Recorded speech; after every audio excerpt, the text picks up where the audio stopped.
ನಲ್ಮೆಯ ವಿದ್ಯಾರ್ಥಿಗಳೇ, ನಿಮ್ಮೆಲ್ಲರಿಗೂ ಕೂಡ ಬೆಳಗಿನ ವಂದನೆಗಳನ್ನು ಬಯಸುತ್ತಾ ಇವತ್ತಿನ ತರಗತಿಯಲ್ಲಿ ನಾವು 9ನೇ ತರಗತಿ ಗದ್ಯ ಭಾಗ 2 ಕೆ ಶಿವರಾಮ ಕಾರಂತರು ಬರೆದಿರ್ತಕ್ಕಂತಹ ಬೆಳಗಿನ ತಾಣ ಜಯಪುರ ಎಂಬ ಗದ್ಯ ಭಾಗದ ಬಗ್ಗೆ ನಾವು ಇವತ್ತಿನ ದಿವಸ ತಿಳ್ಕೊಳ್ಳೋಣ ಮಕ್ಕಳೇ. ನಿಮ್ಮೆಲ್ಲರಿಗೂ ಕೂಡ ಪ್ರವಾಸವನ್ನು ಮಾಡೋದು ಅಂದರೆ ತುಂಬ ಇಷ್ಟ. ಹಾಗಾಗಿ ನಾವು ಇವತ್ತಿನ ದಿನದ ತರಗತಿಯಲ್ಲಿ ನಿಮಗೆ ಒಂದು ಸ್ಥಳಕ್ಕೆ ಕರ್ಕೊಂಡು ಹೋಗ್ತಾ ಇದ್ದೀವಿ ಮಕ್ಕಳೇ. ಅದು ಯಾವ ಸ್ಥಳ ಅಂದರೆ ಜಯಪುರ. ಈ ಜಯಪುರದ ಸ್ಥಳದ ಬಗ್ಗೆ ಸವಿವರವಾಗಿರ್ತಕ್ಕಂತಹ ಅಂಶವನ್ನು ನಾವು ಇವತ್ತು ದಿವಸ ತಿಳ್ಕೊಳ್ಳೋಣ ಮಕ್ಕಳೇ. ನಿಮ್ಮೆಲ್ಲರಿಗೂ ಕೂಡ ಗೊತ್ತಿರೋ ಹಾಗೆ ದೇಶ ಸುತ್ತಿ ನೋಡು, ಕೋಶ ಓದಿ ನೋಡು ಅಂತ ಹೇಳಿ ಒಂದು ಗಾದೆ ಮಾತನ್ನು ನೀವೆಲ್ಲರೂ ಕೂಡ ಕೇಳ್ತಿರಬಹುದು. ಈ ಗಾದೆ ಮಾತಿನ ಅರ್ಥ ಏನಪ್ಪ ಅಂತಂದರೆ, ನಾವು ಜ್ಞಾನಾರ್ಜನೆಯನ್ನು ಪಡ್ಕೋಬೇಕು ಅಂತಂದರೆ ನಾವು ಕೆಲವು ವಸ್ತುಗಳನ್ನು, ಪ್ರದೇಶಗಳನ್ನು ನೋಡೋದ್ರ ಮುಖಾಂತರ ಹೆಚ್ಚಿನ ಜ್ಞಾನವನ್ನು ಪಡ್ಕೋತೀವಿ. ಹಾಗೆ ಕೆಲವೊಂದು ಕೃತಿಗಳನ್ನು ಓದೋದ್ರ ಮುಖಾಂತರ ನಾವು ಜ್ಞಾನವನ್ನು ಪಡ್ಕೋತೀವಿ ಮಕ್ಕಳೇ. ಹಾಗಾಗಿ ನಾವು ಇವತ್ತಿನ ದಿವಸ ಒಂದು ಪ್ರದೇಶವನ್ನು ಏನು ಸುತ್ತಕೊಂಡು ಬರುವ ನಿಟ್ಟಿನಲ್ಲಿ ನಾವು ತಯಾರಾಗಿದ್ದೀವಿ. ನನ್ನ ಜೊತೆ ನೀವು ಕೂಡ ಈಗ ಬರ್ತೀರಲ್ವಾ? ಈ ಗದ್ಯ ಭಾಗವನ್ನು ತಿಳ್ಕೊಳ್ಳೋಕ್ಕಿಂತ ಮುಂಚಿತವಾಗಿ ಈ ಗದ್ಯ ಭಾಗವನ್ನು ಬರೆದಿರ್ತಕ್ಕಂತಹ ಲೇಖಕರ ಬಗ್ಗೆ ನಾವು ಪರಿಚಯವನ್ನು ಮಾಡ್ಕೊಳ್ಳೋಣ. ಮಕ್ಕಳೇ ನೋಡಿ, ಇಲ್ಲಿ ಗದ್ಯ ಭಾಗ 2 ಬೆಳಗಿನ ತಾಣ ಜಯಪುರ, ಕೆ ಶಿವರಾಮ ಕಾರಂತರು ಬರೆದಿರ್ತಕ್ಕಂಥದ್ದು. ಕೆ ಶಿವರಾಮ ಕಾರಂತರ ಕಾಲ 1902. ಶಿವರಾಮ ಕಾರಂತರ ಕಾಲ ಎಷ್ಟು? 1902. ಇವರ ಸ್ಥಳ ಯಾವುದು? ಉಡುಪಿ ಜಿಲ್ಲೆಯ ಕೋಟದಲ್ಲಿ ಇವರು ಜನಿಸ್ತಾರೆ. ಇವರು ಬರೆದಿರ್ತಕ್ಕಂತಹ ಕೃತಿಗಳು ಹಲವಾರು ಇವೆ. ಅದರಲ್ಲಿ ಮುಖ್ಯವಾಗಿ ಕಾದಂಬರಿಗಳನ್ನು ನಾವು ಗಮನಿಸಿದ್ರೆ ಚೋಮನ ದುಡಿ, ಮರಳಿ ಮಣ್ಣಿಗೆ, ಬೆಟ್ಟದ ಜೀವ, ಅಳಿದ ಮೇಲೆ. ನೋಡಿ, ಶಿವರಾಮ ಕಾರಂತ ಬರತಕ್ಕಂತಹ ಕಾದಂಬರಿಗಳು ಚೋಮನ ದುಡಿ, ಮರಳಿ ಮಣ್ಣಿಗೆ, ಬೆಟ್ಟದ ಜೀವ, ಅಳಿದ ಮೇಲೆ. ಇದರಲ್ಲಿ ನೋಡಿ, ಚೋಮನ ದುಡಿ ಮತ್ತೆ ಮರಳಿ ಮಣ್ಣಿಗೆ, ಬೆಟ್ಟದ ಜೀವ ತುಂಬ ಅದ್ಭುತವಾಗಿರ್ತಕ್ಕಂತಹ ಕಾದಂಬರಿಗಳು. ಒಮ್ಮೆ ನೀವು ಅದನ್ನ ಓದಬಹುದು ಮಕ್ಕಳೇ. ಇವರು ಬರೀತಕ್ಕಂತಹ ಕಥಾ ಸಂಕಲನಗಳು ಹಸಿವು, ಹಾವು, ಕವಿ, ಕರ್ಮ. ಹಾಗೆ ಇವರು ಬರೀತಕ್ಕಂತಹ ಪ್ರವಾಸ ಕಥನಗಳು ಅಭುವಿನಿಂದ ಬಾರಾಮಕ್ಕೆ, ಅಪೂರ್ವ ಪಶ್ಚಿಮ, ಅರಸಿಕರಲ್ಲ. ಹಾಗೆ ಇವರು ಬರೀತಕ್ಕಂತಹ ಆತ್ಮ ಕಥನಗಳು ಹುಚ್ಚು ಮನಸ್ಸಿನ 10 ಮುಖಗಳು. ಕೆ ಶಿವರಾಮ ಕಾರಂತರು ಬರೀತಕ್ಕಂತಹ ಆತ್ಮಕಥನ ಯಾವುದು? ಹುಚ್ಚು ಮನಸ್ಸಿನ 10 ಮುಖಗಳು. Very good. ಹಾಗಾದ್ರೆ ಇವರ ಒಂದು ಸಾಹಿತ್ಯವನ್ನ ರಚನೆಗಾಗಿ, ಸಾಹಿತ್ಯ ರಚನೆಯನ್ನ ಗುರುತಿಸಿ ಇವರಿಗೆ ಅನೇಕ ಪ್ರಶಸ್ತಿಗಳು ಇವರಿಗೆ ಲಭಿಸಿವೆ. ಅದರಲ್ಲಿ ಮುಖ್ಯವಾಗಿ ಮೂಕಜ್ಜಿಯ ಕನಸು ಕಾದಂಬರಿಗೆ ಕನ್ನಡ ಸಾಹಿತ್ಯದ ಅತ್ಯುನ್ನತ ಪ್ರಶಸ್ತಿಯಾಗಿರ್ತಕ್ಕಂತಹ ಜ್ಞಾನಪೀಠ ಪ್ರಶಸ್ತಿ ಕೆ ಶಿವರಾಮ ಕಾರಂತರಿಗೆ ಲಭಿಸಿದೆ ಮಕ್ಕಳೇ. ಹಾಗೆ ಯಕ್ಷಗಾನ, ಬಯಲಾಟ ಅಂತಕ್ಕಂತಹ ಜನಪದ ಕೃತಿಗೆ ಕೇಂದ್ರ ಸಾಹಿತ್ಯ ಅಕಾಡೆಮಿ ಪ್ರಶಸ್ತಿಯು ಕೂಡ ಇವರಿಗೆ ಲಭಿಸಿದೆ. ಹಾಗೆ ಮೈಮನಗಳ ಸುಳಿಯಲ್ಲಿ ಇವರ ಕೃತಿಗೆ ಕನ್ನಡ ಸಾಹಿತ್ಯದ ಶ್ರೇಷ್ಠ ಪ್ರಶಸ್ತಿಯಾಗಿರ್ತಕ್ಕಂತಹ ಪಂಪ ಪ್ರಶಸ್ತಿಯು ಕೂಡ ಲಭಿಸಿದೆ ಮಕ್ಕಳೇ. ಹಾಗಾದ್ರೆ ಪ್ರಸ್ತುತ ಏನು ಬೆಳಗಿನ ತಾಣ ಜಯಪುರ ಏನಿದೆ, ಈ ಗದ್ಯ ಭಾಗವನ್ನ ಕೆ ಶಿವರಾಮ ಕಾರಂತರು ಬರೆದಿರ್ತಕ್ಕಂತಹ ಕನ್ನಡ ಮತ್ತು ಸಂಸ್ಕೃತಿ ಇಲಾಖೆ ಹೊರತಂದಿರತಕ್ಕಂತಹ ಶಿವರಾಮ ಕಾರಂತರ ಸಾಹಿತ್ಯ ಶ್ರೇಣಿಯ ಸಂಪುಟ 32 ಭಾಗ 2 ಗ್ರಂಥದ ಅಭುವಿನಿಂದ ಬಾರಾಮಕ್ಕೆ ಭಾಗದಿಂದ ಆರಿಸಿ ಸಂಪಾದಿಸಿದೆ ಮಕ್ಕಳೇ.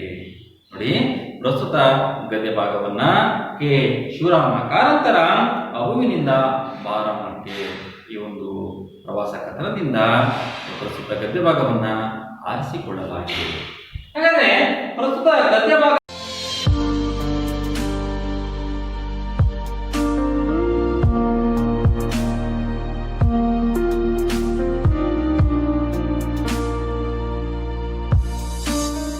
ಜನಾಂಗಕ್ಕೆ ಜಾತಿ ಮತಗಳ ಬಗ್ಗೆ ಇನ್ನೂ ಗೊಡ್ಡು ಕಲ್ಪನೆಗಳನ್ನೇ ತುಂಬಿಸ್ತಾ ಹೋಗಬಾರದು. ಅದರಿಂದ ಈಗ ನಮ್ಮ ದೇಶಕ್ಕೆ ಆಗಿರುವ ಹಾನಿ ಸಾಕು.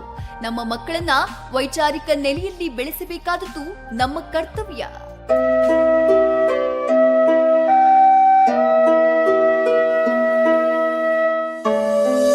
ನಡೆದಾಡುವ ವಿಶ್ವಕೋಶ, ಕಡಲ ತೀರದ ಭಾರ್ಗವ, ಕನ್ನಡ ಸಾಹಿತ್ಯ ಹಾಗೂ ಸಂಸ್ಕೃತಿಯ ವಕ್ತಾರ, ಕವಿ, ಕಾದಂಬರಿಕಾರ, ನಾಟಕಕಾರ, ಅನುವಾದಕ ಹಾಗೂ ವೈಜ್ಞಾನಿಕ ಬರಹಗಾರರಾದ ನಿಮ್ಮೆಲ್ಲರ ಕಾರಂತಜ್ಜನವರ ಸ್ಫೂರ್ತಿಯ ಸಾಲುಗಳಿವು. ತಮ್ಮ ಆತ್ಮಚರಿತ್ರೆ ಹುಚ್ಚು ಮನಸ್ಸಿನ 10 ಮುಖಗಳು ಎನ್ನುವ ಪುಸ್ತಕದಲ್ಲಿ ಶಿವರಾಮ ಕಾರಂತರು ಇಂತಹ ಹಲವಾರು ಸಂದೇಶಗಳನ್ನ ಸಾರಿದ್ದಾರೆ. ನಿಜ ಹೇಳಬೇಕು ಅಂದ್ರೆ ಕಾರಂತರ ಪ್ರತಿ ಸಾಲಿನಲ್ಲೂ ಒಂದೊಂದು ಸಂದೇಶಗಳಿವೆ.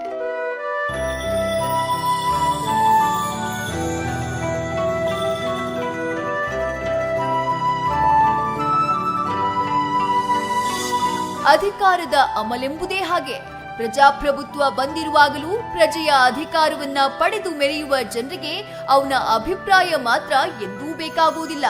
ಬೇಕಾದುದು ಅವನ ಮತ ಮಾತ್ರ.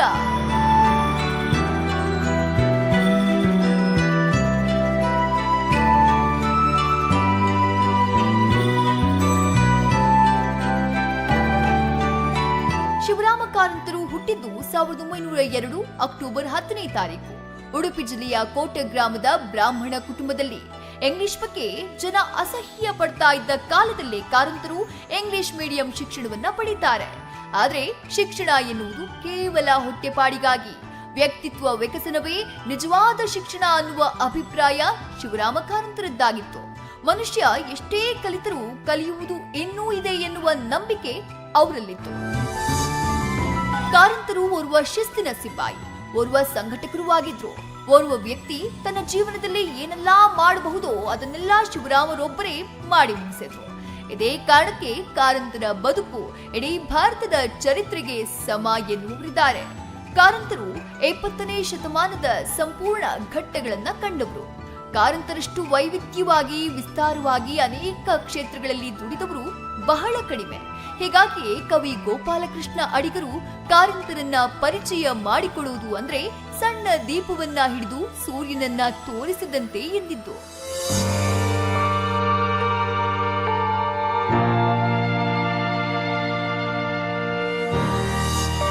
ಮನುಷ್ಯ ಸಮಾಜದ ಋಣವನ್ನ ಹೊತ್ತುಕೊಂಡು ಬಂದಿದ್ದಾನೆ. ಅದರ ಋಣದಿಂದಲೇ ಬೆಳೆಯುತ್ತಾನೆ. ನಾಳೆ ದಿನ ಸಾಯುವಾಗ ತಾನು ಪಡೆದುದಕ್ಕಿಂತಲೂ ಹೆಚ್ಚಿನ ಋಣವನ್ನ ಸಲ್ಲಿಸಿ ಹೋದ್ರೆ ಆತ ಹುಟ್ಟಿದ್ದಕ್ಕೊಂದು ಸಾರ್ಥಕ. ಇಲ್ಲವಾದ್ರೆ ಅವನ ಜನ್ಮದಿಂದ ಸಮಾಜಕ್ಕೆ ನಷ್ಟ.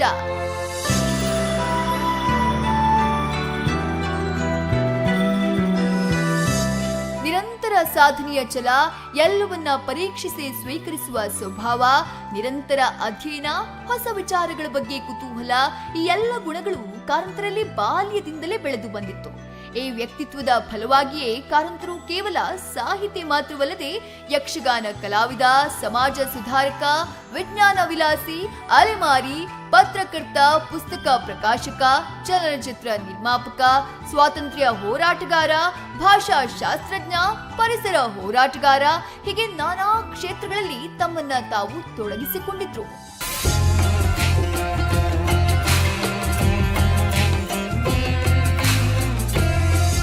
ಕನ್ನಡದ ಮಟ್ಟಿಗೆ ಅವರೊಬ್ಬ ಒಂಟಿ ಸಲಗ.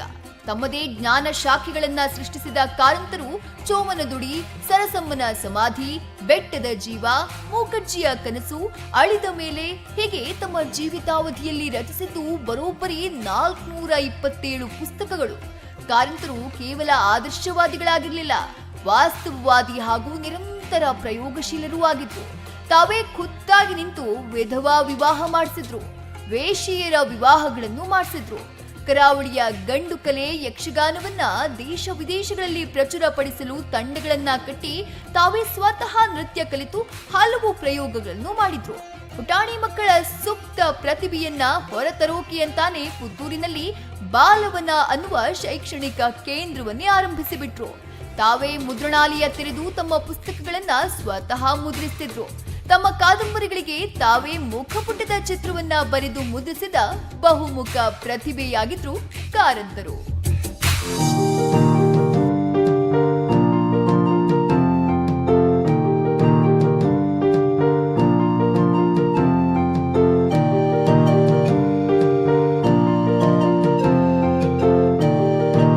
ನಾವು ಜೀವನದ ಮೌಲ್ಯಗಳ ಬಗ್ಗೆ ಮಾತನಾಡ್ತಾನೆ ಇರ್ತೇವೆ, ಅದನ್ನ ಪರರಿಂದ ಬಯಸುತ್ತೇವೆ. ನಮಗೆ ಮಾತ್ರ ಅದು ಗಂಭೀರ ವಿಚಾರವಲ್ಲ. 1920ರಲ್ಲಿ ಮಹಾತ್ಮ ಗಾಂಧೀಜಿ ಅಸಹಕಾರ ಚಳುವಳಿ ಆರಂಭಿಸಿದಾಗ ಕಾರಂತರು ತಮ್ಮ ಕಾಲೇಜು ಪ್ರಾಂಶುಪಾಲರಿಗೆ ಒಂದು ಚೀಟಿ ಬರೀತಾರೆ. ಅದರಲ್ಲಿ ಅವರು ಹೀಗೆ ಬರೆದಿದ್ರು: I want to non cooperate with your education system. ಹೇಗೆ ಬರೆದ ಕಾರಂತರು ಕಾಲೇಜು ತೊರೆದು ಸ್ವಾತಂತ್ರ್ಯ ಸಂಗ್ರಾಮಕ್ಕೆ ಧುಮುಕ್ತಾರೆ. ತಮ್ಮ ಬದುಕಿನಲ್ಲಿ ಕಾರಂತರು ಕೈಗಾ ಹೋರಾಟ ಮಾಡಿದ್ರು. ತುರ್ತು ಪರಿಸ್ಥಿತಿ ವೇಳೆ ಬೀದಿಗಿಳಿದು ಪ್ರತಿಭಟಿಸಿದ್ರು. ಇಂದಿರಾ ಗಾಂಧಿಯವರ ಸರ್ವಾಧಿಕಾರವನ್ನ ಧಿಕ್ಕರಿಸಿ ಪದ್ಮಭೂಷಣ ಪ್ರಶಸ್ತಿಯನ್ನೇ ವಾಪಸ್ ಮಾಡಿದ್ರು. ಸಾಮಾಜಿಕ ಸಮಸ್ಯೆ, ಸಾಮಾಜಿಕ ಪಿಡುಗುಗಳ ಬಗ್ಗೆ ಸದಾ ಕಾಲಕ್ಕೂ ಸ್ಪಂದಿಸ್ತಾ ಇದ್ದ ಕಾರಂತರಿಗೆ ಸಿನಿಮಾ ರಂಗದ ಗೇಳು ಕೂಡ ಇತ್ತು. ಇದೇ ಕಾರಣಕ್ಕೆ ಕನ್ನಡದಲ್ಲಿ ಮೂಕಿ ಚಿತ್ರವೊಂದನ್ನ ನಿರ್ದೇಶನ ಮಾಡಿದ್ರು. ಕೊನೆಯಲ್ಲಿ ರಾಜಕೀಯ ರಂಗವನ್ನು ಪ್ರವೇಶ ಮಾಡಿ ಚುನಾವಣಾ ಅಖಾಡಕ್ಕೂ ಧುಮುಕಿದ್ರು. ಆದ್ರೆ ಸಾಹಿತಿಗಳಿಗೆ ಜನಮತ ನೀಡುವುದಿಲ್ಲ ಅನ್ನುವುದು ಕಾರಂತರಿಗೂ ಅರ್ಥವಾಗುತ್ತೆ. ಕನ್ನಡಕ್ಕೆ 3ನೇ ಜ್ಞಾನಪೀಠ ಪ್ರಶಸ್ತಿಯನ್ನ ತಂದುಕೊಟ್ಟ ಕೀರ್ತಿ ಇದೇ ಕಡಲ ತೀರದ ಭಾರ್ಗವ ಶಿವರಾಮ ಕಾರಂತರಿಗೆ ಸಲ್ಲುತ್ತೆ. ತಮ್ಮ ಬದುಕಿನ ಕೊನೆಯ ಕ್ಷಣದವರೆಗೂ ಹೀಗೆ ಕ್ರಿಯಾಶೀಲರಾಗಿದ್ದ ಕಾರಂತರನ್ನ ಕನ್ನಡದ ರವೀಂದ್ರನಾಥ್ ಠಾಗೂರ್ ಎಂದು ಗೌರವಿಸಲಾಗುತ್ತೆ.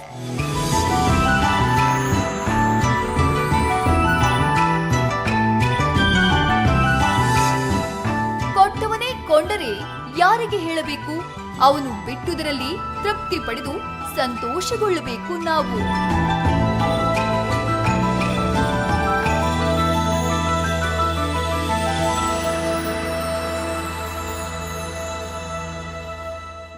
ಏನು ಅನ್ನೋದನ್ನ ನಾವು ಗಮನಿಸೋದಾದ್ರೆ, ಇಲ್ಲಿ ಮುಖ್ಯವಾಗಿ ಜಯಪುರದ ಅಂದ ಚಂದವನ್ನ ಪ್ರಸ್ತುತ ಗದ್ಯ ಭಾಗದಲ್ಲಿ ತಿಳಿಸಿದೆ. ಹಾಗೆ ಅಲ್ಲಿನ ಜನರ ಉಡುಗೆ ತೊಡುಗೆಗಳು ಯಾವ ರೀತಿ ಇವೆ ಅನ್ನೋದ್ರ ಬಗ್ಗೆ ನಮಗೆ ತಿಳಿಸ್ಕೊಡುತ್ತೆ. ಹಾಗೆ ಐತಿಹಾಸಿಕ ವೈಭವದ ಬಗ್ಗೆಯೂ ಕೂಡ ನಮಗೆ ಹೆಚ್ಚಿನ ಮಾಹಿತಿಯನ್ನ ನಾವು ಗದ್ಯ ಭಾಗದಲ್ಲಿ ತಿಳ್ಕೊತೀವಿ ಮಕ್ಕಳೇ.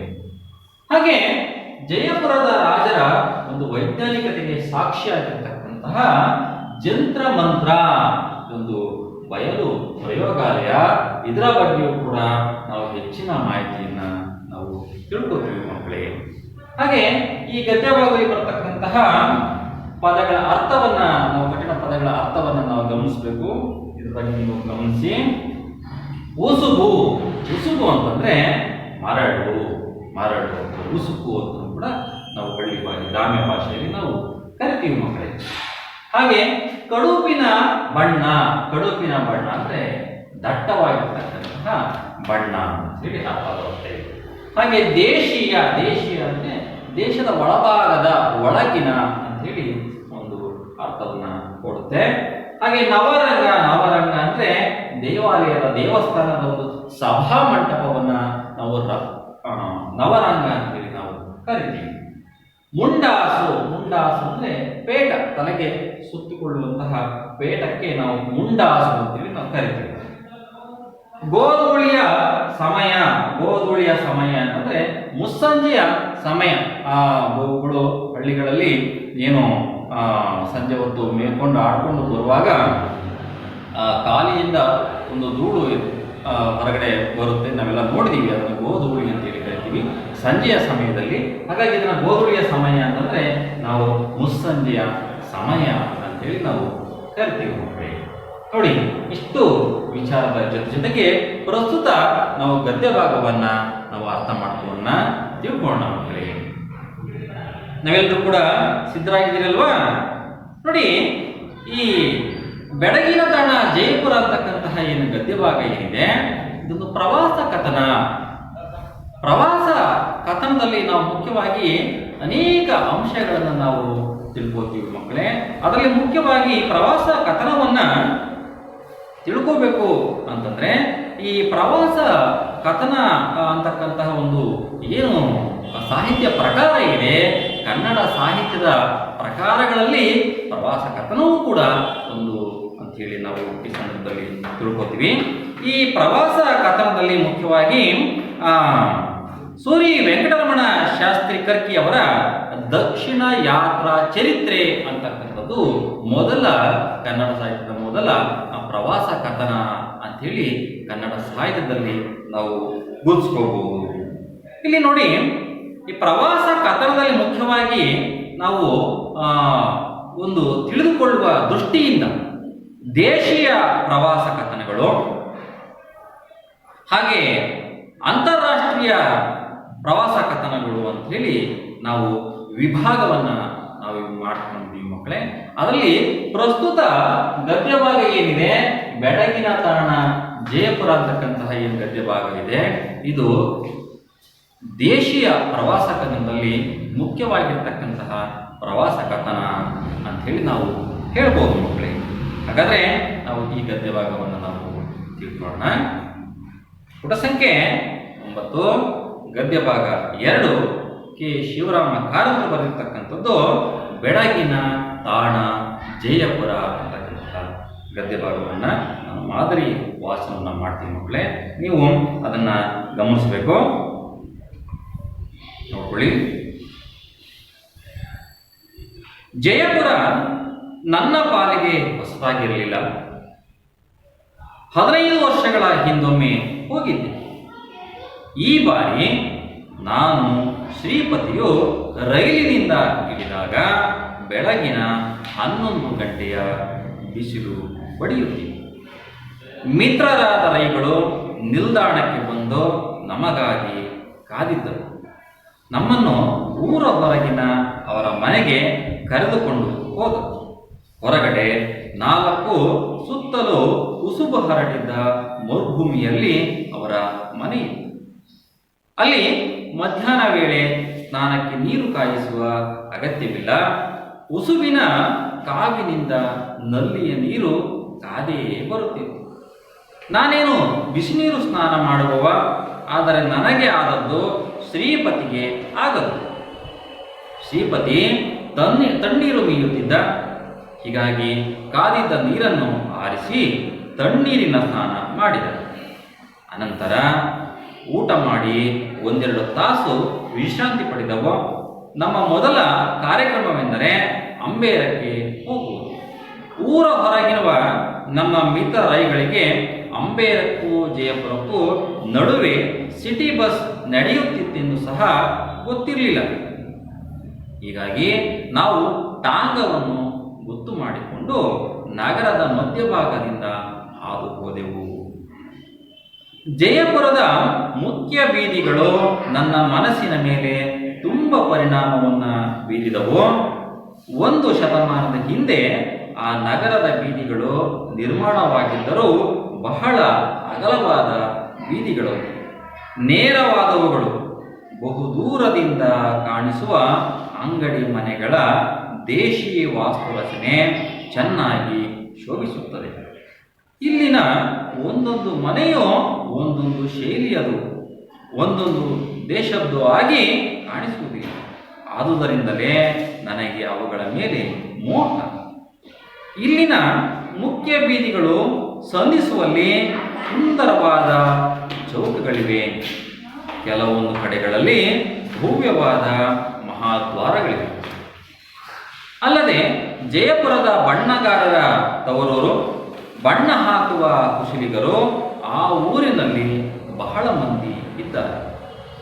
ಬಣ್ಣದ ಮೋಹವಿರುವ ಜನರು ಬಹಳ ಇದ್ದಾರೆ. ಗಿಡ ಮರಗಳಿಲ್ಲದ ಸ್ಥಳದಲ್ಲಿ ವಾಸಿಸುವ ಜನರಿಗೆ ಕಣ್ಣಿನ ತಣಿವು ಹೇಗೆ ಬರಬೇಕು? ಹಾಗೆಂದು ಏನೋ ಇಲ್ಲಿನ ಜನರು, ಅದರಲ್ಲೂ ಹೆಂಗಸರು ರಂಗು ರಂಗಿನ ಲಂಗ, ಪಾಯಿಜಾಮ, ಸೀರೆ, ರವಿಕೆ, ಮೇಲುದೆ ತೊಡುವ ಅಭ್ಯಾಸದವರು. ಅದರಲ್ಲೂ ಕೆಂಪು, ಕಿತ್ತಳೆ, ಹಳದಿ ಎಂದರೆ ಪ್ರಾಣ. ನಿತ್ಯವೂ ಹೋಳಿ ಹುಣ್ಣಿಮೆ ಮಾಡುವವರಂತೆ ಬಣ್ಣದ ಚೆಲ್ಲಾಟ ಅವರ ಬಟ್ಟೆಗಳಲ್ಲಿ. ಗಂಡಸರು ರಂಗುರಾಯರು. ಅವರ ಪಂಚೆ ಅಂಗಿಗಳಲ್ಲಿ ರಂಗು ಕಾಣಿಸದಿದ್ದರೂ ಮುಂಡಾಸಿನ 30 ಮೊಳಗಳಲ್ಲಿ 300 ಬಣ್ಣಗಳನ್ನು ಬೆರೆಸುವುದುಂಟು. ಸುತ್ತಿನ ಅವರ ದೇಶಿ ಮುಂಡಾಸನ್ನು ಚೆನ್ನಾಗಿ ಬಿಗಿದುಕೊಂಡಾಗ ಬಲು ಗಂಭೀರವಾಗಿಯೇ ಕಾಣಿಸುತ್ತದೆ. ಇವತ್ತಿನ ಗದ್ಯ ಭಾಗ ಮಕ್ಕಳೇ ಇಷ್ಟಿರಲಿ. ಈ ಗದ್ಯ ಭಾಗದ ಒಂದು ಆಶಯ ಭಾಗವನ್ನು ತಿಳಿತಾ ಇದರ ಒಂದು ಅಂಶಗಳನ್ನು ನಾವು ಗಮನಿಸೋಣ ಮಕ್ಕಳೇ.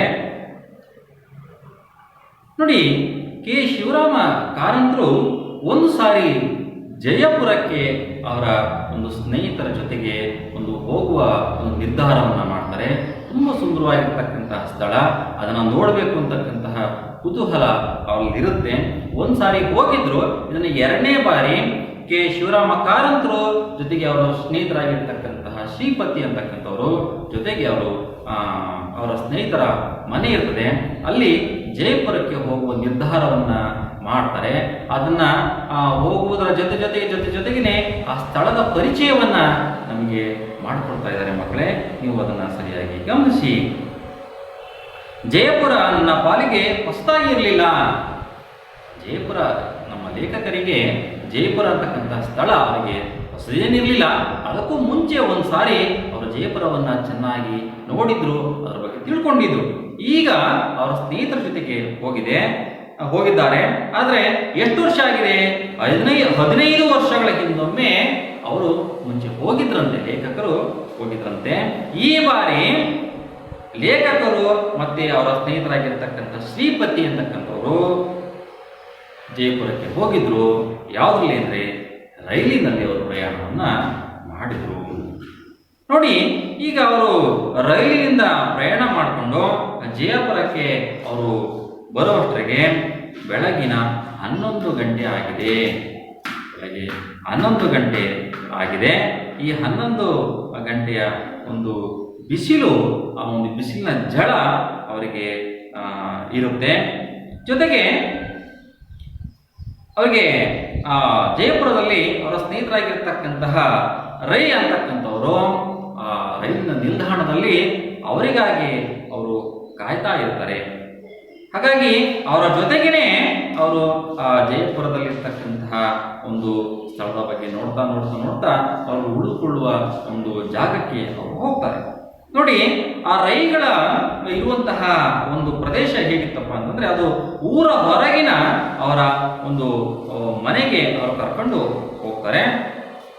ಹೊರಗಡೆ ಒಂದು ಎಲ್ಲಿ ನೋಡ್ರು ಕೂಡ ಮನೆಯ ಸುತ್ತ ಒಂದ್ಸಾರಿ ಕಣ್ಣು ಹಾಯಿಸಿದ್ರೆ ಎಲ್ಲಿ ನೋಡ್ರು ಕೂಡ ಮರಳಿನಿಂದ ಆವೃತ್ತ ಆಗಿದೆ, ಆ ಉಸುಬಿನಿಂದ ಅದು ಕೂಡಿದೆ ಅಂತಕ್ಕಂಥದ್ದು. ಮರುಭೂಮಿಯಲ್ಲಿ ಅವರ ಮನೆ ಇತ್ತು. ಮರುಭೂಮಿಯಲ್ಲಿ ಆ ಮನೆ, ರೈಗಳ ಮನೆ ಎಂತಹ ಪ್ರದೇಶದಲ್ಲಿತ್ತಂದ್ರೆ ಸುತ್ತ ಎಲ್ಲಿ ನೋಡಿದ್ರು ಕೂಡ ಒಂದು ಆ ಮರಳಿನಿಂದ ಹರಡಿರ್ತಕ್ಕಂತಹ ಪ್ರದೇಶದ ಮಧ್ಯಭಾಗದಲ್ಲಿ ನಮ್ಮ ಲೇಖಕರ ಸ್ನೇಹಿತರಾಗಿರ್ತಕ್ಕಂಥ ರೈಗಳ ಮನೆ ಇತ್ತು. ಅಲ್ಲಿಗೆ ಶ್ರೀಪತಿಯವರು ಮತ್ತೆ ರೈಗಳು ಮತ್ತೆ ನಮ್ಮ ಲೇಖಕರು ಹೋಗ್ತಾರೆ ಮಕ್ಕಳಿಗೆ. ಅಲ್ಲಿ ಮಧ್ಯಾಹ್ನದ ವೇಳೆ ಸ್ನಾನಕ್ಕೆ ನೀರು ಕಾಯಿಸುವ ಅಗತ್ಯವಿಲ್ಲ. ನೋಡಿ, ಜಯಪುರದಲ್ಲಿ ಮಧ್ಯಾಹ್ನ ಸುಡು ಬಿಸಿಲು ಇದೆ. ಆ ಬಿಸಿಲಿನಲ್ಲಿ ಇರ್ತಕ್ಕಂತಹ ಏನು ನೀರೇನಿದೆ ತುಂಬ ಕಾದಿದೆ. ಅಲ್ಲಿ ಏನು ಕಾಯಿಸುವಂತಹ ಒಂದು ಅಂಶಗಳು ಬರೋದೇ ಇಲ್ಲ. ಹಾಗಾಗಿ ನೋಡಿ, ಆ ವೇಳೆಗೆ ಸ್ನಾನಕ್ಕೆ ನೀರು ಕಾಯಿಸುವ ಅಗತ್ಯವಿಲ್ಲ. ಉಸುಬಿನ ಕಾವಿನಿಂದ ನಲ್ಲಿಯ ನೀರು ಕಾದೇ ಬರುತ್ತಿತ್ತು. ಇಲ್ಲಿ ಆ ಉಸುಬಿನಿಂದ ಏನಿದೆ ಆ ನೀರು ಅಂತಕ್ಕಂಥದ್ದು ಕಾಯಿಸಿದ ನೀರೇ ಅಲ್ಲಿ ಬರ್ತಾ ಇದೆ. ಅದನ್ನ ಅವರು ಸ್ನಾನ ಮಾಡಲಿಕ್ಕೆ ಬಳಕೆ ಮಾಡ್ಕೊಳ್ತಾರೆ. ನೋಡಿ, ಜೊತೆಗೆ ನಾನೇನೋ ಬಿಸಿ ನೀರು ಸ್ನಾನ ಮಾಡುವವ, ಆದರೆ ನನಗೆ ಆದದ್ದು ಶ್ರೀಪತಿಗೆ ಆಗದು. ಇಲ್ಲಿ ಲೇಖಕರಿಗೇನೋ ಬಿಸಿ ನೀರು ಅವರಿಗೆ ಆಗುತ್ತೆ. ಅದರಿಂದ ಅವರು ಸ್ನಾನವನ್ನ ಮಾಡಿದರು. ಹಾಗಾಗಿ ಅವರ ಸ್ನೇಹಿತರಾಗಿರ್ತಕ್ಕಂತಹ ಶ್ರೀಪತಿಗಳು ಏನಿದ್ದಾರೆ, ಆ ಶ್ರೀಪತಿಗಳಿಗೆ ಬಿಸಿನೀರು ಆಗೋದಿಲ್ಲ, ತಣ್ಣೀರು ಅವರಿಗೆ ಬೇಕಾಗಿರ್ತದೆ. ಹಾಗಾಗಿ ಆ ಬಿಸಿ ನೀರನ್ನ ಕಾಯಿಸಿ ನಂತರ ಅವರು ಸ್ನಾನವನ್ನ ಮಾಡ್ತಾರೆ ಅಂತಕ್ಕಂಥ ಅಂಶವನ್ನ ಲೇಖಕರು ನಮಗೆ ತಿಳಿಸ್ಕೊಡ್ತಾರೆ. ಅನಂತರ ಊಟವನ್ನ ಮಾಡಿ 1-2 ತಾಸು ವಿಶ್ರಾಂತಿಯನ್ನ ಪಡೆದೆವು. ನಮ್ಮ ಮೊದಲ ಕಾರ್ಯಕ್ರಮವೆಂದರೆ ಅಂಬೇರಕ್ಕೆ ಹೋಗುವುದು. ಲೇಖಕರು ಮತ್ತು ಅವರ ಸ್ನೇಹಿತರಾಗಿರ್ತಕ್ಕಂತಹ ಶ್ರೀಪತಿಗಳು ಸ್ನಾನ ಮಾಡಿ ಊಟ ಮಾಡಿ ಸ್ವಲ್ಪ ವಿಶ್ರಾಂತಿಯನ್ನು ಪಡೆದುಕೊಂಡ ನಂತರ ಅವರು ಬೆಳಗಿನ ಒಂದು ಏನು ಸುಂದರವಾಗಿರ್ತಕ್ಕಂತಹ ಒಂದು ಜಯಪುರವನ್ನು ನೋಡುವ ಹಂಬಲ ಕಾತರ ಅವರಲ್ಲಿರುತ್ತೆ. ಅದು ಮೊದಲನೇ ಬಾರಿಗೆ ಆ ಜಯಪುರದಲ್ಲಿ ನೋಡುವ ಒಂದು ಸ್ಥಳವನ್ನು ಅವರು ನಿಗದಿ ಮಾಡ್ಕೊಂತಾರೆ. ಅದೇ ಅಂಬೇರ ಅಂತಕ್ಕಂತಹ ಒಂದು ಸ್ಥಳ. ಆ ಅಂಬೇರಕ್ಕೆ ಹೋಗುವ ನಿರ್ಧಾರವನ್ನ ಮಾಡ್ತಾರೆ. ಊರ ಹೊರಗಿನ ನಮ್ಮ ಮಿತ್ರ ರೈಗಳಿಗೆ ಅಂಬೇರಕ್ಕೂ ಮತ್ತು ಜಯಪುರಕ್ಕೂ ನಡುವೆ ಸಿಟಿ ಬಸ್ ನಡೆಯುತ್ತಿತ್ತೆಂದು ಸಹ ಅವರಿಗೆ ಗೊತ್ತಿರಲಿಲ್ಲ. ರೈ ಅಂತಕ್ಕಂತಹ ಏನು ನಮ್ಮ ಲೇಖಕರ ಸ್ನೇಹಿತರು ಏನಿದ್ದಾರೆ ಅವರಿಗೆ ಅಲ್ಲಿ ಅಂಬೇರಕ್ಕೂ ಮತ್ತು ಅವರಿರ್ತಕ್ಕಂಥ ಸ್ಥಳಕ್ಕೆ ಸಿಟಿ ಬಸ್ಸಿನ ಒಂದು ವ್ಯವಸ್ಥೆ ಇದೆ ಅಂತೇಳಿ ಅವರಿಗೆ ಗೊತ್ತಿರಲಿಲ್ಲ. ಹಾಗಾಗಿ ಅವ್ರು ಏನು ಮಾಡ್ತಾರೆ, ಒಂದು ಟಾಂಗವನ್ನ ಗೊತ್ತು ಮಾಡಿಕೊಂಡು ಆ ಟಾಂಗದಲ್ಲಿ ಅವರು ಅಂಬೇರಕ್ಕೆ ಹೋಗುವ ಒಂದು ನಿರ್ಧಾರವನ್ನ ಕೈಗೊಳ್ತಾರೆ. ಹಾಗೆ ಅವರು ರೈಗಳ ಮನೆಯಿಂದ ಆ ಅಂಬೇರಕ್ಕೆ ಹೋಗಬೇಕು ಅಂತಂದ್ರೆ ಆ ಜಯಪುರದ ಮಧ್ಯ ಬೀದಿಯಲ್ಲಿ ಆ ದಾರಿಯಲ್ಲಿ ಅವರು ಮಾರ್ಗದಲ್ಲಿ ಹೋಗಬೇಕಾಗಿರ್ತದೆ. ಹಾಗಾಗಿ ಅವರಿಗೆ ಮಧ್ಯ ದಾರಿಯಲ್ಲಿ ಹೋಗುವಾಗ ಅನೇಕ ಅಂಶಗಳ ಕಡೆಗೆ ಅವರ ದೃಷ್ಟಿ ಹರಿಸುತ್ತೆ. ಅಲ್ಲಿ ತುಂಬಾ ಆನಂದ ಆಗ್ತದೆ, ಖುಷಿ ಆಗ್ತದೆ. ನೋಡೋಣ ಅವರು ಲೇಖಕರು ಏನೆಲ್ಲ ಅಂಶಗಳನ್ನು ನಮಗೆ ತಿಳಿಸ್ಕೊಡ್ತಾರೆ ಅಂತ ಹೇಳಿ. ನೋಡಿ, ಜಯಪುರದ ಮುಖ್ಯ ಬೀದಿಗಳು ನನ್ನ ಮನಸ್ಸಿನ ಮೇಲೆ ತುಂಬ ಪರಿಣಾಮವನ್ನು ಬೀರಿದವು. 1 ಶತಮಾನದ ಹಿಂದೆ ಆ ನಗರದ ಬೀದಿಗಳು ನಿರ್ಮಾಣವಾಗಿದ್ದರೂ ಬಹಳ ಅಗಲವಾದ ಬೀದಿಗಳವು. ನೋಡಿ, ಲೇಖಕರು ಏನು ಗಮನಿಸ್ತಾರೆ, ಮುಖ್ಯವಾಗಿ ಆ ಟಾಂಗದಲ್ಲಿ ಹೋಗುವಾಗ ಆ ಜಯಪುರ ಅಂತಕ್ಕಂತಹ ಸ್ಥಳ ಸುಮಾರು ವರ್ಷಗಳು ನಿರ್ಮಾಣ ಆಗಿ ಸುಮಾರು ಹಿಂದಿನ ವರ್ಷಗಳು ಆಗಿದೆ. ಅಲ್ಲಿ ಆಗಿದ್ರೂ ಕೂಡ ಮುಂಚೆನೆ ಆ ನಗರದ ಒಂದು ಹಾದು ಹೋಗುವಂತಹ ರಸ್ತೆ ಏನಿದೆ ತುಂಬ ಅಗಲವಾಗಿರ್ತಕ್ಕಂತಹ ಒಂದು ರಸ್ತೆಗಳನ್ನು ಆವಾಗಲೇ ಅವರು ನಿರ್ಮಾಣವನ್ನ ಮಾಡಿದ್ದಾರೆ. ಮುಂದಾಲೋಚನೆ ಎಷ್ಟಿತ್ತು, ಜನಸಂದಣಿ ಅಂತಕ್ಕಂಥದ್ದು ಆದಾಗ ಓಡಾಡಲಿಕ್ಕೆ ಯೋಗ್ಯವಾಗಿರ್ತಕ್ಕಂತಹ ಮಾರ್ಗ ಅವಶ್ಯಕತೆ ಇತ್ತು ಅಂತಕ್ಕಂತಹ ವಿಚಾರವನ್ನ ನಮಗೆ ಲೇಖಕರು ತಿಳಿಸ್ಕೊಡ್ತಾರೆ. ನೋಡಿ, 1 ಶತಮಾನದ ಹಿಂದೆಯೇ ಆ ನಗರದ ಬೀದಿಗಳಲ್ಲಿ ನಿರ್ಮಾಣ ಆಗಿದ್ವು ಅಂತೇಳಿ, ಅಂದರೆ ಶತಮಾನದ 100 ವರ್ಷಗಳಿಗಿಂತ ಹೆಚ್ಚು ಅಲ್ಲಿ ಮನೆಗಳು ಅಥವಾ ಅಲ್ಲಿ ರಸ್ತೆಯ ಮಾರ್ಗಗಳು ನಿರ್ಮಾಣ ಆಗಿದೆ. ಆದರೂ ಕೂಡ ಅವಾಗಲೇ ನಿರ್ಮಾಣ ಮಾಡೋಕ್ಕಿಂತ ಮುಂಚೆನೇ ಅವರು ಎಲ್ಲ ವಿವೇಚನೆಯನ್ನು ಇಟ್ಕೊಂಡು ಅವರು ನಿರ್ಮಾಣ ಮಾಡಿದ್ರು ಅಂತಕ್ಕಂಥ ಅಂಶವನ್ನ ನಮಗೆ ಲೇಖಕರು ತಿಳಿಸ್ಕೊಡ್ತಾರೆ. ಹಾಗೆ ನೇರವಾದವುಗಳು, ರಸ್ತೆಗಳು ಸಾಮಾನ್ಯವಾಗಿ ನೇರವಾಗಿ ಇದ್ದಾಗ ಏನಾಗ್ತದೆ, ಬಹಳ ಅಚ್ಚುಕಟ್ಟಾಗಿ ವ್ಯವಸ್ಥಿತವಾಗಿ ಆ ನಗರ ನಿರ್ಮಾಣ ಆಗುತ್ತೆ. ಇವತ್ತಿನ ರಸ್ತೆಗಳನ್ನು ನಾವು ನೋಡಿದಾಗ ಏನಾಗ್ತದೆ, ಹೇಗೆ ಬೇಕಾ ಹಾಗೆ ವಕ್ರವಾಗಿ ಇರುವ ಅಂಶವನ್ನು ನೋಡ್ತೀವಿ. ಆದರೆ ಜಯಪುರದಲ್ಲಿ ಏನಾಗಿದೆ ಅಂತಂದ್ರೆ ಆ ನಗರ ಪ್ರದೇಶದ ಏನು ಮುಖ್ಯವಾಗಿರ್ತಕ್ಕಂತಹ ಬೀದಿ ಏನಿದೆ ಅಲ್ಲಿ ಆ ರಸ್ತೆ ಅಂತಕ್ಕಂಥ ನೇರವಾಗಿ ಅಗಲವಾಗಿಯೂ ಇದ್ದಾವೆ ಮತ್ತೆ ನೇರವಾಗಿಯೂ ಕೂಡ ಇದಾವೆ ಅಂತಕ್ಕಂಥ ಅಂಶವನ್ನ ನಮ್ಮ ಲೇಖಕರು ಗುರುತಿಸ್ತಾರೆ. ಹಾಗೆ ಬಹುದೂರದಿಂದ ಕಾಣಿಸುವ ಅಂಗಡಿ ಮನೆಗಳ ದೇಶೀಯ ವಾಸ್ತು ರಚನೆ ಚೆನ್ನಾಗಿ ಶೋಭಿಸುತ್ತದೆ. ನೋಡಿ, ಆ ರಸ್ತೆಯ ಅಕ್ಕಪಕ್ಕ ಇರತಕ್ಕಂತಹ ಮನೆಗಳು ಏನಿದಾವೆ ತುಂಬ ಅದ್ಭುತವಾಗಿರ್ತಕ್ಕಂತಹ ಮನೆಗಳು, ತುಂಬ ಏನು ಅವತ್ತಿನ ರಾಜ ಮನೆತನದಲ್ಲಿ ರಾಜರುಗಳ ಕಾಲದಲ್ಲಿ ಕಟ್ಟಿರ್ತಕ್ಕಂತಹ ಮನೆಗಳು ಅನೇಕ ವರ್ಷಗಳು ಆಗಿದ್ರೂ ಕೂಡ ಆ ಮನೆಗಳ ಒಂದು ಚಿತ್ತಾರ, ಆ ಮನೆಗಳ ನಿರ್ಮಾಣ, ನೋಡುವಂತಹ ಒಂದು ಬಗೆ ಏನಿದೆಯಲ್ಲ ತುಂಬ ಆಕರ್ಷಣೀಯವಾಗಿರ್ತಕ್ಕಂತಹ ಮನೆಗಳನ್ನ ಅವರು ಕಟ್ಕೊಂಡಿದ್ದಾರೆ ಅಂತಕ್ಕಂಥ ಅಂಶವನ್ನ ಲೇಖಕರು ಹೇಳ್ತಾರೆ. ಅದಕ್ಕೆ ಅವರಿಗೆ ಕಣ್ಣಿಗೆ ತುಂಬ ಪ್ರಕಾಶಮಾನವಾಗಿ ಕಾಣ್ತಾ ಇತ್ತು, ತುಂಬ ಮನಸ್ಸಿಗೆ ಆನಂದವೂ ಕೂಡ ಆಗ್ತಾ ಇತ್ತು ಅಂತಕ್ಕಂಥ ಅಂಶವನ್ನ ಅವರು ಹೇಳ್ತಾರೆ.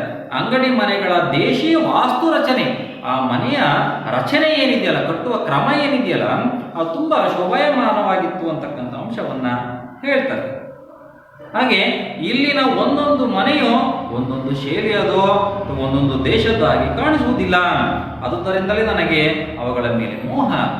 ಅಂದರೆ ಆ ಮನೆಗಳು ಬೇರೆ ಬೇರೆಯವರದಾಗಿದ್ರೂ ಕೂಡ ಆ ಮನೆಗಳೆಲ್ಲವೂ ಕೂಡ ಒಂದು ತುಂಬ ಅದ್ಭುತವಾಗಿ ಒಂದೇ ರೀತಿಯಾಗಿ ಅವರಿಗೆ ಲೇಖಕರ ಕಣ್ಣಿಗೆ ಕಟ್ಟುವಂತೆ ಅವರು ಗೋಚರಿಸ್ತಾ ಇದ್ದಾವೆ. ಆದ್ದರಿಂದಲೇ ಅವರಿಗೆ ಆ ಮನೆಗಳ ಮೇಲೆ, ಆ ಮನೆಗಳ ಕಟ್ಟಿರುವಂತಹ ಶೈಲಿಗಳ ಮೇಲೆ, ಆ ಬಣ್ಣಗಳ ಮೇಲೆ ಅವರಿಗೆ ತುಂಬ ಆಸಕ್ತಿ ಆಗುತ್ತೆ ಅಂತಕ್ಕಂಥದ್ದು, ಇಷ್ಟ ಆಗುತ್ತೆ ಅಂತಕ್ಕಂಥದ್ದು. ಇಲ್ಲಿನ ಮುಖ್ಯ ಬೀದಿಗಳು ಸಂಧಿಸುವಲ್ಲಿ ಸುಂದರವಾದ ಚೌಕಗಳಿವೆ. ಏನು ಆ ಪ್ರದೇಶದಲ್ಲಿ ಆ ರಸ್ತೆಗಳು ಕೂಡಿಕೊಳ್ಳುವಾಗ ಒಂದು ಏರ್ಪಡುವಂತಹ ಅಂಶ ಏನಿದೆಯಲ್ಲ, ಅದು ವೃತ್ತಾಕಾರದಲ್ಲಿ ಚೌಕಗಳು ಅಲ್ಲಿ ನಿರ್ಮಾಣ ಆಗಿದ್ದಾವೆ ಅಂತಕ್ಕಂಥದ್ದು. ಕೆಲವೊಂದು ಕಡೆಗಳಲ್ಲಿ ಭವ್ಯವಾದ ಮಹಾದ್ವಾರಗಳಿವೆ. ಭವ್ಯವಾದ ಸುಂದರವಾಗಿರ್ತಕ್ಕಂತಹ ಒಂದು ಬೃಹದಾಕಾರವಾಗಿರ್ತಕ್ಕಂತಹ ಒಂದು ಹೆಬ್ಬಾಗಿಲು ಕೂಡ, ದ್ವಾರಗಳು ಕೂಡ, ಬಾಗಿಲುಗಳು ಕೂಡ ನಾವು ಕಾಣಬಹುದಾಗಿದೆ. ಅಲ್ಲದೆ ಜಯಪುರದ ಬಣ್ಣಗಾರರ ತವರೂರು. ಜಯಪುರ ಅಂತಕ್ಕಂಥ ಸ್ಥಳ ಏನಿದೆಯಲ್ಲ, ಅದು ವಿವಿಧ ಬಣ್ಣಗಳ ಆಕರ್ಷಣೀಯ ಒಂದು ತಾಣ ಅಂತಾನೆ ನಾವು ಲೇಖಕರು ನಮಗೆ ಹೇಳ್ತಾರೆ. ತವರೂರು ಅಂತಂದ್ರೆ ಬಹಳ ಬಣ್ಣಕ್ಕೆ ಹೆಚ್ಚಿನ ಪ್ರಾಶಸ್ತ್ಯವನ್ನ ಕೊಡ್ತಕ್ಕಂಥ ಒಂದು ಸ್ಥಳ ಯಾವುದು ಅಂತಂದ್ರೆ ಜಯಪುರ. ಬಣ್ಣ ಹಾಕುವ ಕುಶಲಿಗರು ಆ ಊರಿನಲ್ಲಿ ಬಹಳ ಮಂದಿ ಇದ್ದಾರೆ. ಕುಶಲಿಗರು ಹಿಂದಿನ ತಲೆಮಾರಿನಲ್ಲೂ ಕೂಡ ಆ ಬಣ್ಣದ ಬಗ್ಗೆ ಅವರು ವ್ಯಾಮೋಹ ಇರೋದ್ರಿಂದ ಆ ವಸ್ತುಗಳನ್ನು ತಯಾರಿಕೆಯಲ್ಲಿ ಅವರು ಹೆಚ್ಚಿನ ಆಕರ್ಷಣೀಯವಾಗಿರ್ತಕ್ಕಂತಹ ಬಣ್ಣಗಳನ್ನು ಅವರು ಬಳಕೆ ಮಾಡ್ತಾ ಇದ್ರು ಅಂತಕ್ಕಂಥ ಅಂಶವನ್ನ ನಿಮಗೆ ಲೇಖಕರು ತಿಳಿಸ್ಕೊಡ್ತಾ ಇದ್ದಾರೆ. ಬಣ್ಣದ ಮೋಹವಿರುವ ಜನರು ಬಹಳ ಇದ್ದಾರೆ. ಗಿಡ ಮರಗಳಿಲ್ಲದ ಸ್ಥಳದಲ್ಲಿ ವಾಸಿಸುವ ಜನರಿಗೆ ಕಣ್ಣಿನ ತಣಿವು ಹೇಗೆ ಬರಬೇಕು ನೋಡಿ. ಸುತ್ತ ಎಲ್ಲಿ ನೋಡಿದ್ರು ಕೂಡ ಮರಳಿಂದ ಕೂಡಿರ್ತಕ್ಕಂಥ ಪ್ರದೇಶ, ಸುಂದರವಾಗಿರ್ತಕ್ಕಂಥ ಹಸಿರು ಗಿಡ ಮರಗಳು ಇಲ್ಲ. ಆದರೂ ಕೂಡ ಅವರಿಗೆ ಬಣ್ಣದ ಮೇಲೆ ಇರ್ತಕ್ಕಂತಹ ಒಂದು ಪ್ರೀತಿ ಏನಿದೆ, ವ್ಯಾಮೋಹ ಏನಿದೆ, ಅದರ ಬಗ್ಗೆ ಎಷ್ಟಿತ್ತು ಅನ್ನೋದ್ರ ಬಗ್ಗೆ ನಮಗೆ ಕಣ್ಣಿಗೆ ಕಟ್ಟುವಂತೆ ಉದಾಹರಣೆ ಸಮೇತವಾಗಿ ಲೇಖಕರು ನಮಗೆ ತಿಳಿಸ್ಕೊಡ್ತಾ ಇದ್ದಾರೆ. ಹಾಗೆಂದು ಏನೋ ಇಲ್ಲಿನ ಜನರು, ಅದರಲ್ಲೂ ಹೆಂಗಸರು ರಂಗು ರಂಗಿನ ಲಂಗ, ಪಾಯಿಜಾಮ, ಸೀರೆ, ರವಿಕೆ, ಮೇಲುದೆ ತೊಡುವ ಅಭ್ಯಾಸದವರು. ನೋಡಿ ಅಲ್ಲಿನ ಒಂದು ಏನು ಜನರು, ಜಯಪುರದ ಜನರು ಯಾವ ಉಡುಗೆ ತೊಡುಗೆಗಳನ್ನ ತೊಡ್ತಿದ್ರು, ಎಷ್ಟು ಆಕರ್ಷಣೀಯವಾಗಿತ್ತು ಅಂತಕ್ಕಂಥ ಅಂಶವನ್ನ ಅವರು ನಮಗೆ ತಿಳಿಸ್ಕೊಡ್ತಾರೆ. ಆ ಹೆಣ್ಣು ಮಕ್ಕಳು ಏನು ಲಂಗವನ್ನ, ಸೀರೆಯನ್ನ, ರವಿಕೆಯನ್ನ, ಮೇಲುದೆಯನ್ನ ಅವರು ತೊಡತಕ್ಕಂತಹ ಒಂದು ಅಭ್ಯಾಸವನ್ನು ಮಾಡ್ಕೊಂಡಿದ್ದು. ಅದರಲ್ಲಿ ಹೆಚ್ಚಿನದಾಗಿ ಅವರು ಕೆಂಪು, ಕಿತ್ತಳೆ, ಹಳದಿ, ಕೆಂಪು, ಕಿತ್ತಳೆ, ಹಳದಿ ಈ ಮೂರು ಬಣ್ಣಗಳ ಬಗ್ಗೆ ಹೆಚ್ಚಿನ ಒಂದು ವ್ಯಾಮೋಹವನ್ನ, ಪ್ರೀತಿಯನ್ನ ಅವರು ತೋರ್ಪಡಿಸ್ಕೊಂಡಿದ್ರು. ಹಾಗಾಗಿ ನಿತ್ಯವೂ ಹೋಳಿ ಹುಣ್ಣಿಮೆ, ಲೇಖಕರು ಅವರು ಏನು ಹೇಳ್ತಾ ಇದ್ದಾರೆ ಅಂತಂದ್ರೆ, ಬಣ್ಣಗಳ ಒಂದು ಚಿತ್ತಾರವನ್ನು ನೋಡಿ ನಾವು ಒಂದು ಹೋಳಿ ಹಬ್ಬವನ್ನು ಹೇಗೆ ಆಚರಣೆ ಮಾಡ್ತೀವಿ, ಅದಕ್ಕೆ ಅವರ ಬದಲಾಗಿ ನಾವು ವರ್ಷಕ್ಕೆ ಒಂದು ಬಾರಿ ಆಚರಣೆ ಮಾಡ್ತೀವಿ ಬಿಟ್ರೆ, ಇಲ್ಲಿ ದಿನನಿತ್ಯವೂ ಕೂಡ ಅವರಿಗೆ ಆ ಬಣ್ಣ ಹಾಕುವಂತಹ ಕುಶಲಿಗರನ್ನ ನೋಡಿ, ಆ ಬಣ್ಣದ ಚಿತ್ತಾರವನ್ನು ನೋಡಿ ದಿನನಿತ್ಯವೂ ಕೂಡ ಇಲ್ಲಿ ಹೋಳಿ ಹುಣ್ಣಿಮೆಯ ಹಬ್ಬವನ್ನ ನಾವು ಆಚರಣೆ ಮಾಡಬಹುದು ಅಂತಕ್ಕಂಥ ಅಂಶವನ್ನು ನಮಗೆ ತಿಳಿಸ್ಕೊಡ್ತಾ ಇದ್ದಾರೆ.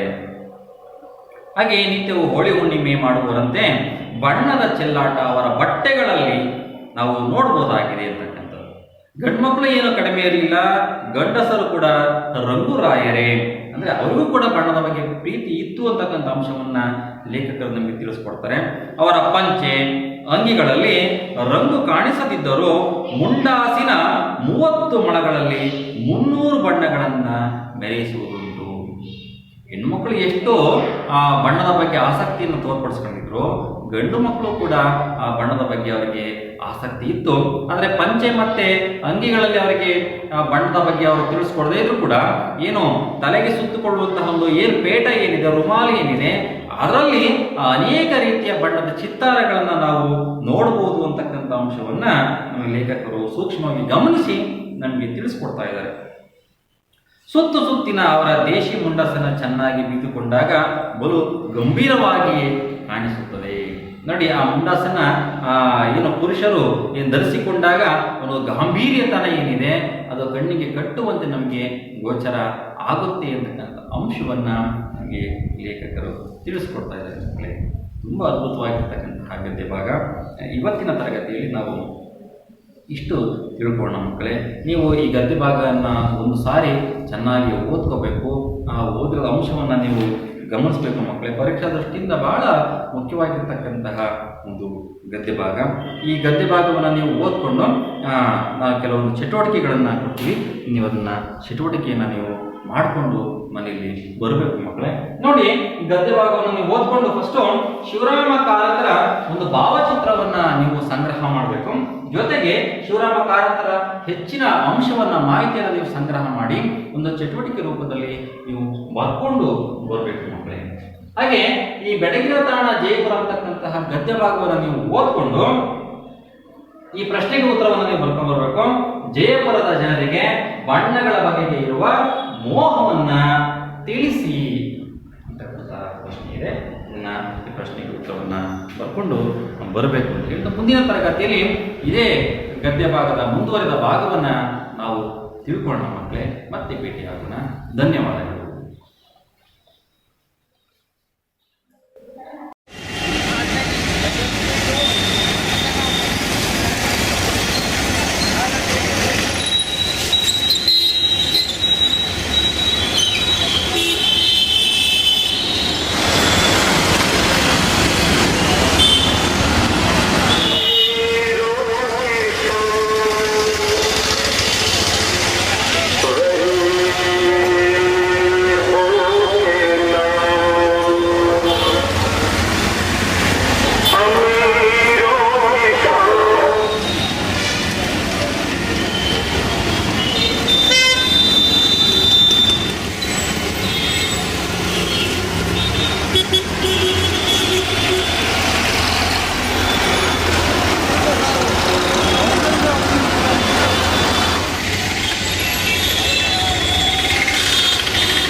$20 US.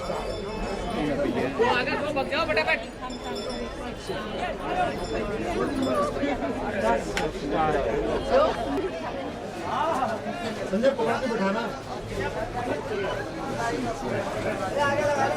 On this platform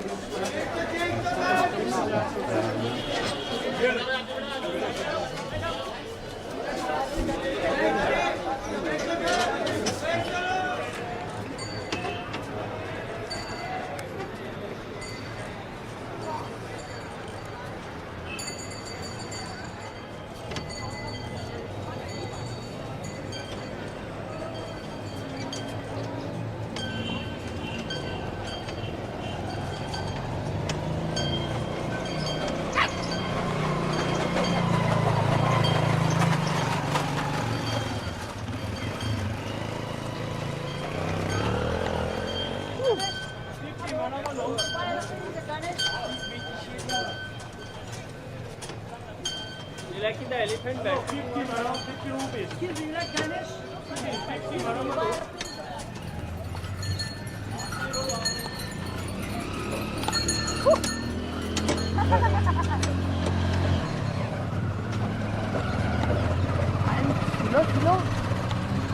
Go slow. No fast. Slow.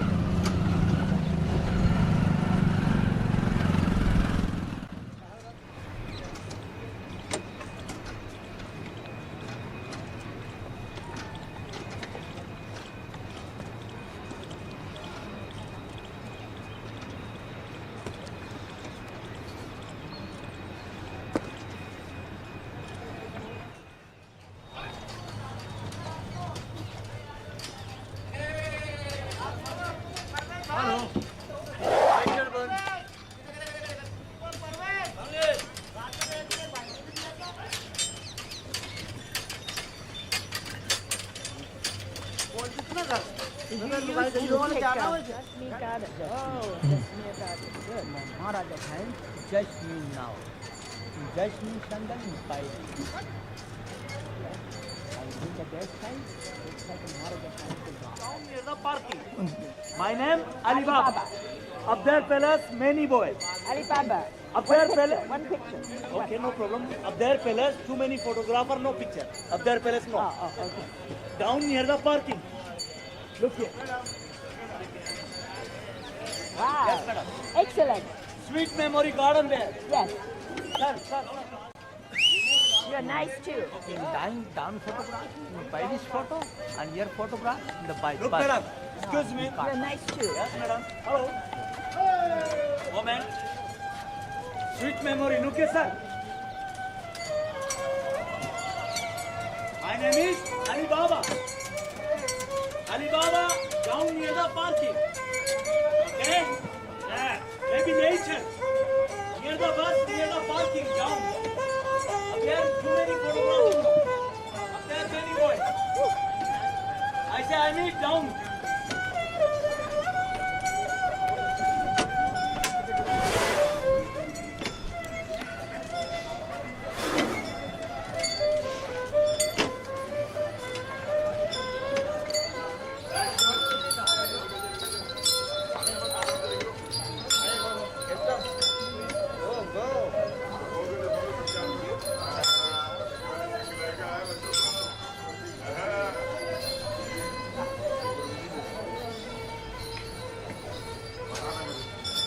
Great soul. Walk up.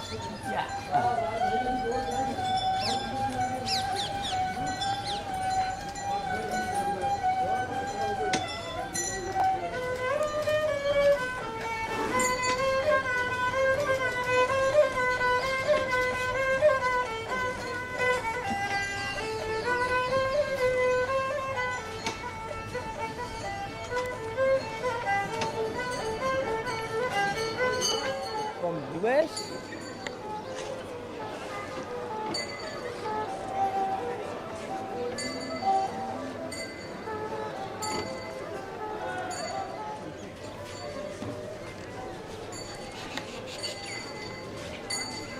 अरे आगे आ जाओ जल्दी से चल रहा है नहीं भैया मैं धीरे धीरे कर रहा हूँ अब पार्टी कोई कह रही हो धीरे चलो तो अच्छा प्लेन लगती है कोई पार्टी अगर कह रही हो धीरे चलो फिर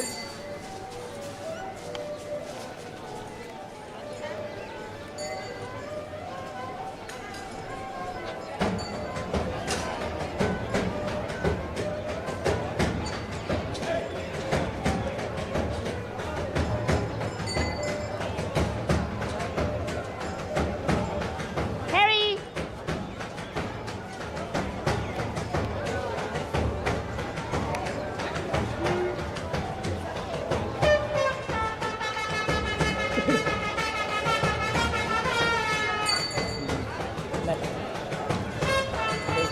Oh, my husband is here.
I don't even think you can see them.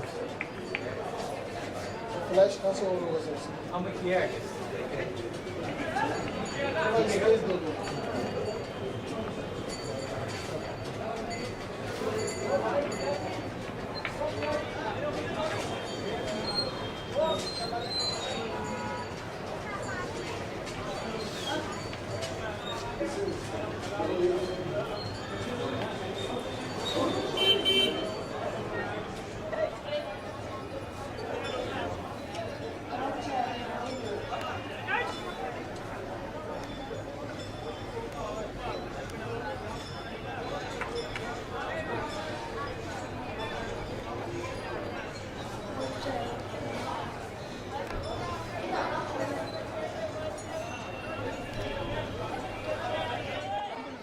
Stone.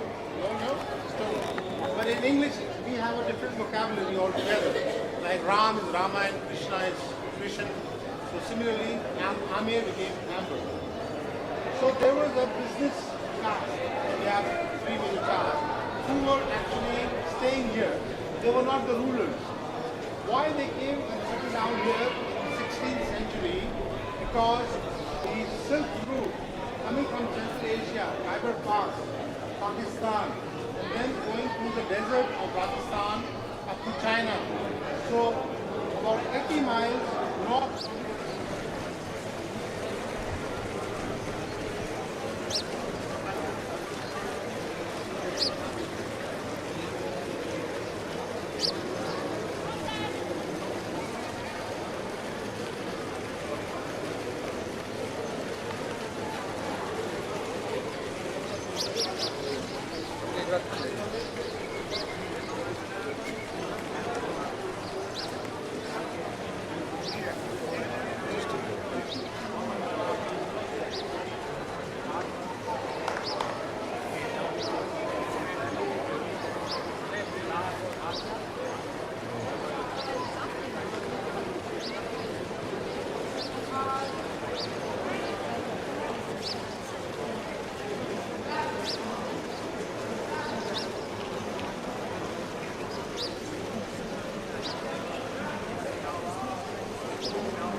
all wives